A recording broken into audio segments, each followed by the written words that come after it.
common benefits of animal communication. When you get in touch with a communicator, or when you want to become a communicator, what are the benefits of it? One, like I said, and I repeatedly say, that pet parents, we connect pet parents with their animals, help them understand their pets better. Now, as mentioned earlier, you can understand your pet better in terms of his health, his mood.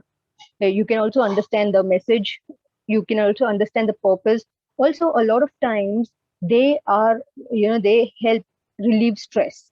They help us cope up with depression. Yes, animals definitely. As pet parents, I'm sure a lot of people present here are aware that, when you have animals at home, they help you cope up with depression as well. So that is also one of the major benefits. Also, a lot of times, animals have the ability of taking on health issues for the family members. They can absorb illnesses. So that is also, again, we wouldn't say that this is a benefit, because I just want to give you an example. What happens is, a lot of times human comes to me, and they say that, there is a person, they don't have any animal at home, however they'll say that, there is a person who's very ill. And I've heard that, animals have the tendency of absorbing or taking on illnesses. So is it that if I get an animal or a pet at home, it will help that person get rid of the illness? So this is how the humans mind work. And obviously the answer is a no. Just because you have a sick person at home and you know that animals have the tendency of taking on sickness, it does not mean that you get a pet home and, let the pet go through the pain of that illness or take on the disease for you. That is not how it works. Okay. Also, as animal communicators, we help in lost and missing pets cases.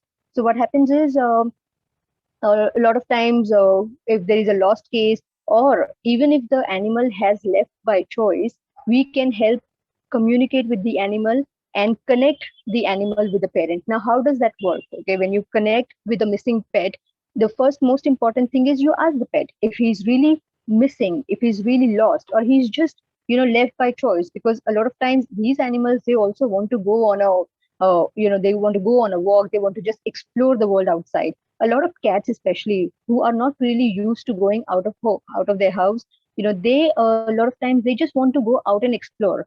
So you can help pet parents with these cases also. And when you connect with them, they tell you exactly where they are. So, they tell you about the location. So I'll just share a quick story with you. So I'm also associated with the NGO for animals. So what happens is, these people, they often go to places to, pick up the babies who are sick. There are accident cases, babies who need treatment, who are ill. So when they go there to catch the dog, for example, the dog, obviously, the dog will know and he'll run away. And it is very difficult later for someone to find the dog. So what happens is, when we connect, okay, the dog will exactly tell you where he is. So in a recent case that we were working on, what happened is, these guys from the NGO, they went and they were just not able to locate the dog. So when they got in touch with me, the dog kept showing that he is hiding somewhere under a car. There is a car and he is hiding under the car. Now, when I spoke to the human, he said that there are a lot of cars, because this is like a proper parking lot. So there are a lot of cars here. So, if he can tell us exactly where he is, it will help. So when I checked with him, with the dog again, he said that he is hiding under a white car, and there is a wall on the left side. He's hiding under the car, and obviously there are other cars around. There is a red car next to him, and he showed me the numbers. So, for example, 1234. He said that this is the number that I can see. So that was the car which was opposite to him. He could see the number 1234, and that is how these guys, they went and they got him and they took him for treatment. So this is how specific they can be. A lot of times, in fact, in these missing cases, they also tell you what kind of shop they can see, what kind of building they can see. They can tell you if they can see a railway station, they can see a temple. So like Lakshmi said, today when she called me in the afternoon, I was working on a missing cat case. And obviously the parent was panicking. She was just crying. She said, I don't know where my cat has gone. And she has a terrace flat. So there is a terrace and the cat is used to going on the terrace. However, from the terrace, she just jumped somewhere and she went off. So this happened in the morning, and till afternoon, they were not able to find the cat. And that is when the parent got in touch with me.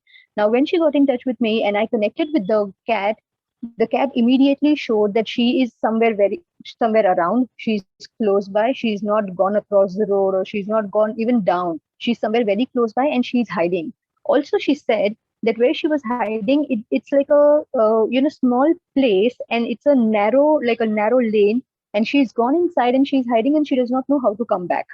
uh, so when I told the parent, they obviously went, did a lot of search, and there is a hotel near the building, like on the ground floor, there is a hotel. So there they could see that there are these two, three places wherein there are this some kind of the hotel stuff that was kept, crates and garbage bins, and there were a lot of gunny bags. And there they could then go and locate the baby. He was hiding inside somewhere. And also, while I was communicating, he showed me a man. He could continuously see a man who was wearing a black pant. So when I told the parent said, see, someone wearing a black pant is very common, which is true. It is very common. You can see a lot of people around wearing black pant. When I asked more, he said that he's wearing a red color shirt. So it is a red shirt and black pant. And when I communicated with the parent, he said, yes, there is a hotel staff who's wearing that color. So when they went near that, the staff who was standing there, behind them, they could see there is this place where there is this small, they had kept a lot of they were using that place as a go down, and there was a lot of things that was kept, and from there was a small area from where the cat could just sneak inside, and that is where they found her. So in this case, it's very important. It was important for me to tell the parent not to panic, because a lot of times when pets go missing, okay, parents starts panicking, and in that the panic vibes are so high that again it blocks the communication. So yes, this is also one way you can, as an animal communicator, you can help humans.